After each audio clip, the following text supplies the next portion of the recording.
Good morning and welcome to day 2 of ISE here in Amsterdam. We're on the Scala stand again in Hall 8, K227. Really excited to have with us today Lars Kanstrup from Combine. Lars and Combine have been a Scala VAR for 8 years or so, I think now. That's right. Long time? Approximately. Happy? Yeah. We're getting happier. Yeah? Yeah. And you cover Denmark mainly? Mainly Denmark, but also in Sweden and Norway. Okay, so a couple of Scandinavian countries. Yeah, You all exactly. speak the same language anyway. Pretty much. We Yeah. understand each other, that's for sure. We watch film noir, Scandinavian stuff, Yeah, we can I know, understand I it know. with the subtitles.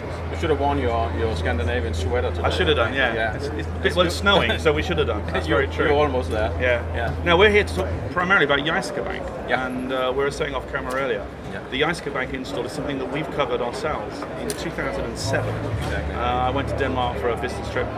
Lovely install. I mean, absolutely fantastic. They started with the retail stuff.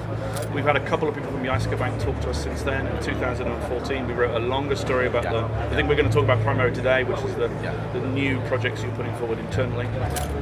So tell us, Jyske Bank, 70 banks in Denmark. It is. Third largest bank in Denmark. Exactly. But the install that you guys have put together could well be described as probably one of the best in the world.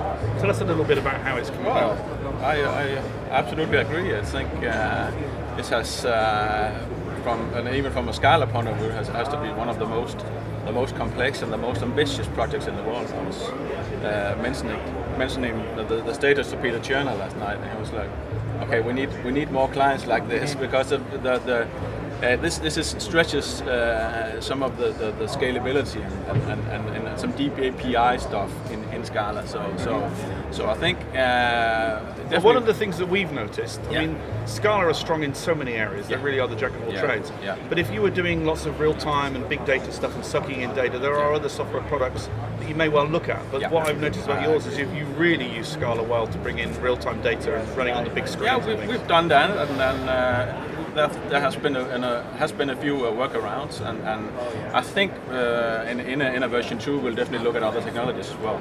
HTML5 will be better in the upcoming versions of Scala as well. So we're trying to talk the audience through some of the stuff you've got, but internally in the corporate HQs, there's a couple of big buildings. Yeah. You have a Jyske TV that connects the two. Exactly. This is for employees, but you also got things in branches. Yeah, we do. What have you got in the branch at the moment? At the moment, we've got it's in a rollout at the moment, and there are different screens there on the entrance of the bank, which expose some of the employees of the banks, who's in there, who's at work the day you meet, what sorts of meetings are going on. So, and that's done by getting data from their Microsoft Exchange database. Okay. So they have the classic coffee bar, which you probably know from back in 2007. the day. Yeah, and the first thing I noticed was the coffee bar. And it's still a success. They were actually one of the first banks to ever do anything like putting a coffee shop inside a bank. They were. 2007 was 10 years ago. I think there's been a lot of other banks running on that as well, but so that's and then we have a few of the classics, so to speak, in and around the bank with different corporate communication, and the Jyske Bank TV. Okay, and this is the internal stuff primarily. But that's the internal stuff, but also an external platform in the branches, which covers lots of different social media data. Twitter, there's a lot of C20 index, stock data. And you've got a big feature wall, like many people have done now. They've got a big feature wall in a big area where the marketing or the finance analysts work. That's the finance analyst, yeah. So high pitch LED. Yeah. You didn't look at using projection. You thought LED was the thing No, to do? I think they did the first big screen at approximately the 35 square meters back in 2006, which was back projection screens in and around 50-inch. And in a sort of a video wall, and the technology, obviously, from back in the days, has gone pretty poor in the matter of brightness. And I think looking at that office space and specific needs of LED was absolutely to preferred. Right. So well, LEDs come down in price and gone up in quality. I mean, the fact that you can use LED internally. Yeah. And for you guys, we will have a video of this up later on, I think, of your installation. Yeah. But the amount of financial data on the screen, the fact that you can see it on the LED up on the wall is amazing. it is, and it being almost approximately 3 millimeter pitch, it is. We have a high resolution to work with. So and it's in a sort of a version 2 with lots of ideas coming in on what sorts of data and what sorts of updates. Right. At the moment, we're working on.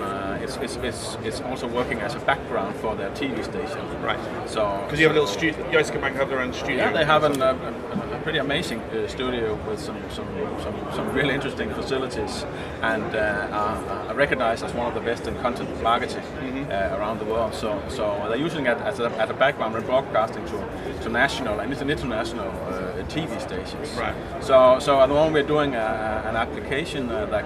So when they go and broadcast, we can sort of change the background for the specific. I don't know this as a fact, but I know from some other banks that the TV studio is often used by the CEO. So if he wants to appear on national air, they can pipe straight to the TV studio. Yeah, they do. And he can give a quote about the house price market or the interest rate loans or Brexit or whatever else. Yeah. Wow, that's very good. So very go ahead.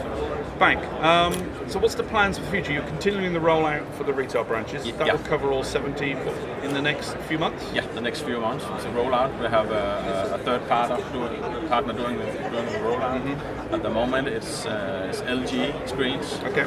The big rollout, and so how many screens are there altogether? You think in the rollout? Each branch has half a dozen or so. Or? Yeah, each branch has I think 5 to 7,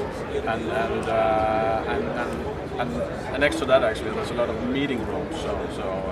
So the rollout covers that as well. Right. All of the meeting rooms are having new touch-enabled screens. So quite a few Scala licenses as well. Yeah, it's quite a few. It's almost 500 at the moment. So that's good. So and combine. I mean, you're well known as one of the best Scala partners. Yeah. Do you do the content as well? Not in the Jyske Bank case, obviously. No. They have their own production. They have their own production, but elsewhere you do. Yeah, we do.